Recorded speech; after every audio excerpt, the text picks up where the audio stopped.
every Kenyan is yearning for. Madam Speaker, having said this, recently I was taken aback, Madam Speaker, on the conflict, in particular by the meteorological department, Madam Speaker, and the report that they gave. Madam Speaker, we, the people of Northern Kenya, have had a very challenging history. Recently, our area was affected by drought.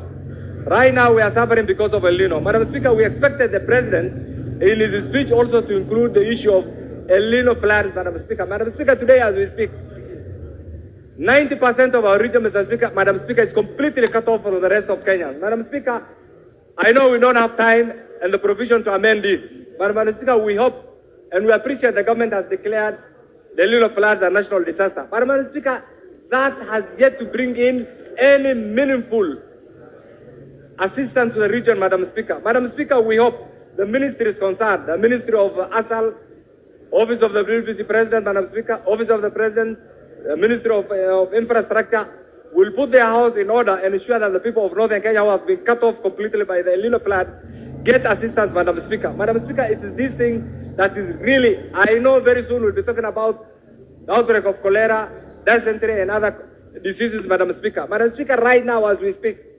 the main road from Nairobi, Mwingi, Garissa, Wajir is completely cut off. Even the little tarmac that we have had, Madam Speaker, has been completely washed away. Madam Speaker, we hope and pray that this issue of El Nino floods will be taken seriously by the government.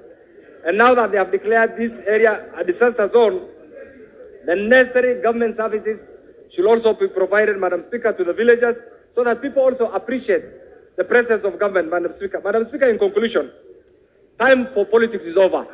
I want to ask those who are still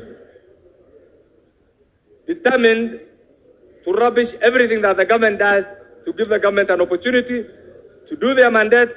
And when the time comes, you'll get an opportunity to interrogate them and evaluate them on the basis of their performance.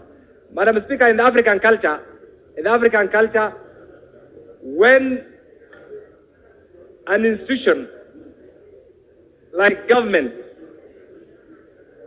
or the people decide through elections to vote in a particular way, that particular way must also be respected. And this is why we are saying, allow the government to function. If they don't perform, you will have an opportunity in 2027. For now, this government has been duly elected. Allow them to function, allow them to do their work, allow them to operate. If they don't perform, let's undertake our responsibility as a responsible opposition. If we rubbish everything if we rubbish everything that the government does, then I can assure you there will be no need for elections. Allow them to function, critique them, evaluate them, both summatively, formatively. If they don't perform, you will have an opportunity. For now, this is their platform. Their platform is what they are saying. And this is one thing that should be supported. I support the report.